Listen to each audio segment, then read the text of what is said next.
बताना प्लीज़ ज़रूर से। तो मुझे लगा कि ठीक है, अब इनका इतना मन है तो चलो चलते हैं मंदिर। हालांकि hey guys, welcome back to my channel. और आज की व्लॉग में हम लोग लेके जा रहे हैं मम्मी को डॉक्टर के पास।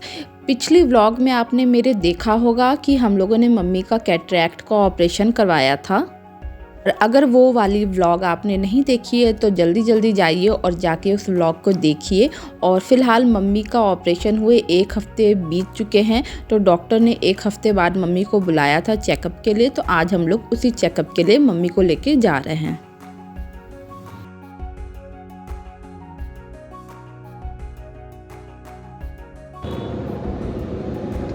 साफ करने वाला अगर 15 दिन की दवा देंगे ना तो एक वाइट ले लेना, एक पैकेट बस पार हो जाएगा।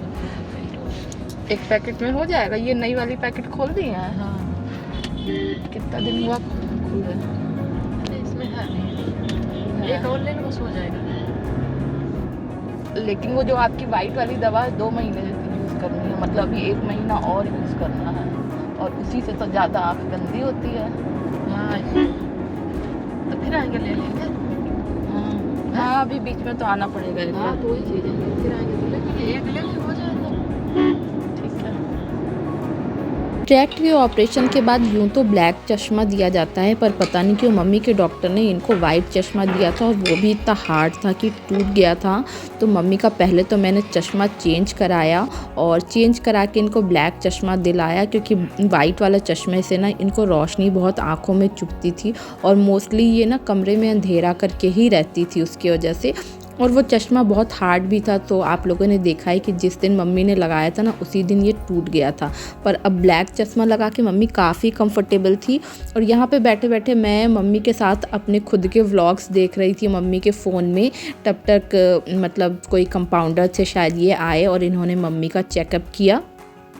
एक राउंड बाहर चेकअप करने के बाद फिर ये मम्मी को अंदर ले गए, और यहाँ पे इन्होंने मम्मी के लेंस का चेकअप किया कि मतलब ऑपरेशन के बाद मम्मी की आई साइट में कितनी इम्प्रूवमेंट आई है, और जिस आई साइड में ऑपरेशन नहीं हुआ है वो कैसी है, और जिसमें ऑपरेशन हुआ है वो कैसी है। तो इनके अकॉर्डिंग तो मम्मी की आई साइट पहले से काफ़ी अच्छी हो गई है। मतलब कि जिसका ऑपरेशन नहीं हुआ है पहले वो वाली ज़्यादा अच्छी थी, जैसा कि ये बता रहे थे। पर अब जिस आँख का ऑपरेशन हुआ है उसकी आई साइट ज़्यादा अच्छी हो गई है।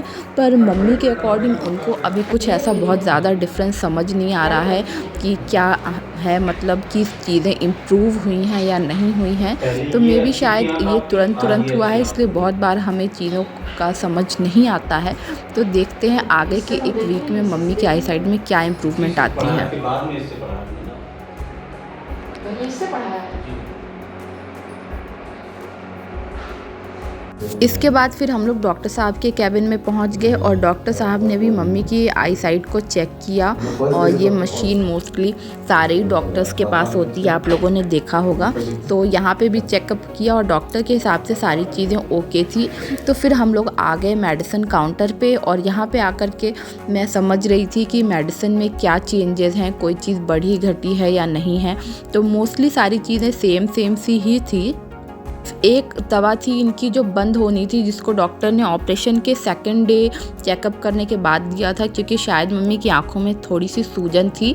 और वैसे तो कहा गया था कि 7 दिन बाद इसे बंद कर देना है, पर अभी भी उस दवा को मतलब जारी रखना था डालना। तो बस यही एक चेंज था, बाकी चीज़ें सेम थी। कुछ दवाइयाँ मैंने बढ़ा के ली ताकि इन बिटवीन दवाइयाँ ख़त्म ना हो जाएं, और फिर उसके बाद दवा वगैरह लेके हम लोग घर के लिए निकल जाएंगे।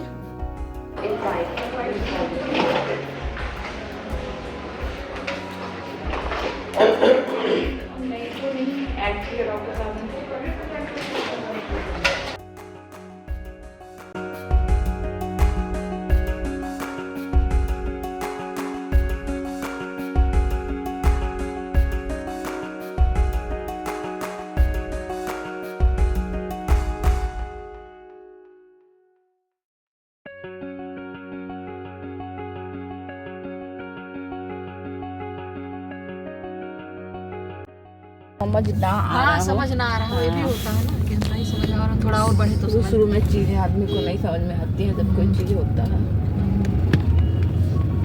क्योंकि पढ़ तो रही थी आप, जैसे जैसे वो पढ़वा रहा था हम देख रहे थे। सही।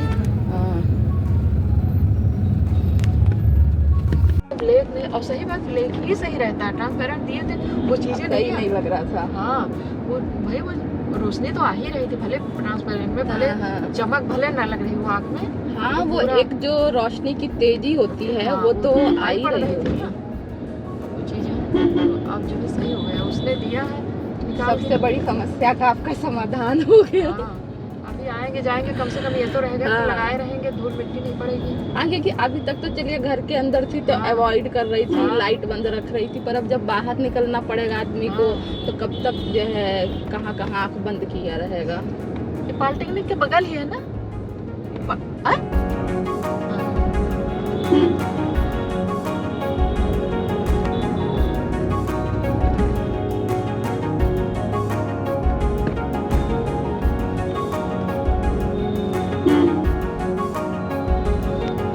लौटते वक्त रास्ते में गायत्री शक्तिपीठ पड़ता है तो हम लोग यहाँ पे गए क्योंकि मम्मी मेरी सासू माँ जो हैं वो गायत्री शक्तिपीठ से जुड़ी हुई हैं और इनको यहाँ से कुछ हवन सामग्री लेनी थी, तो इसलिए हम लोग यहाँ पे गए और यहाँ से हवन सामग्री लेने के बाद फिर हम लोग वापस लौट आए।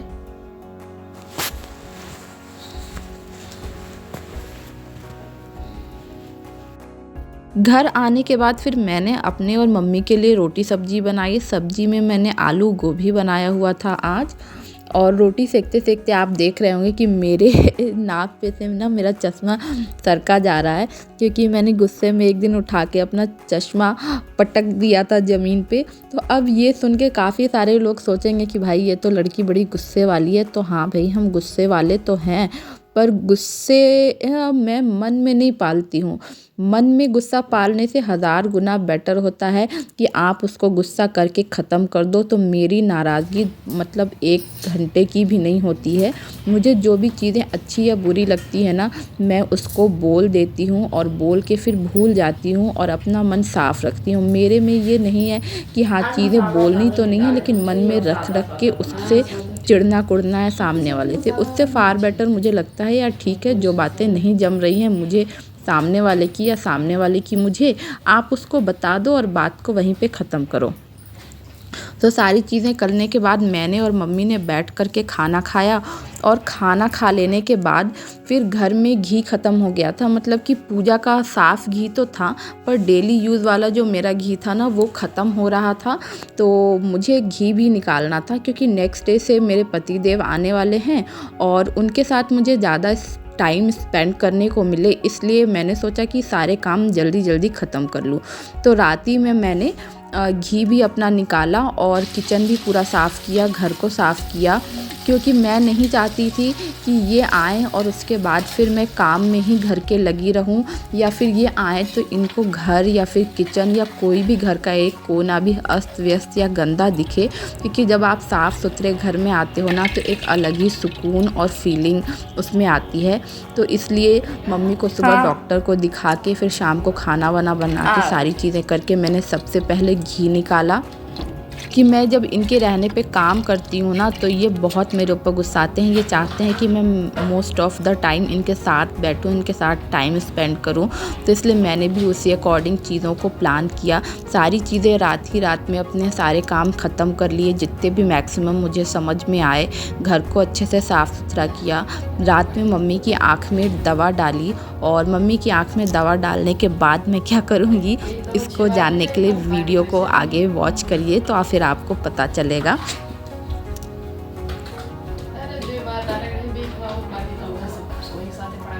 छह बार, इसके बाद फिर उसके अगले हफ्ते में 4 बार हो जाएगा, फिर 2 बार।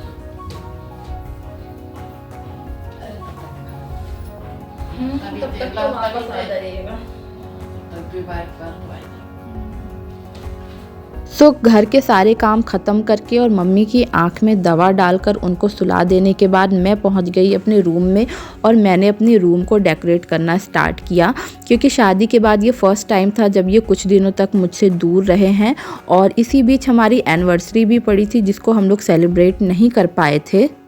मैंने सोचा कि जब ये लौट के आ रहे हैं तो क्यों ना इसी मोमेंट को कुछ स्पेशल बनाया जाए, और आप कह सकते हैं कि हम लोगों ने इसी में अपनी एनिवर्सरी भी सेलिब्रेट कर ली और एक यूनियन को भी सेलिब्रेट किया। तो मैंने क्या क्या चीज़ें की और कैसे कैसे की, सारी डेकोरेशन मैंने कैसे की और इनके आने के बाद क्या क्या हुआ, ये मेरे लिए कुछ गिफ्ट भी लेके आए थे। तो ये सारी चीज़ें जानने के लिए ना मेरे नेक्स्ट व्लॉग को ज़रूर वॉच करिएगा। और मेरी इस वीडियो को अगर आपने इन तक देखा है तो इसके लिए थैंक यू सो मच। और अगर आपको ये व्लॉग अच्छी लगी हो तो इसे लाइक ज़रूर करिएगा और मेरे चैनल को सब्सक्राइब करिएगा। एंड मेरी वीडियोस को देखने के लिए, मेरी यूट्यूब फैमिली का एक हिस्सा बनने के लिए थैंक यू सो मच। तो मिलते हैं नेक्स्ट वीडियो में, तब तक के लिए बाय बाय, टेक केयर।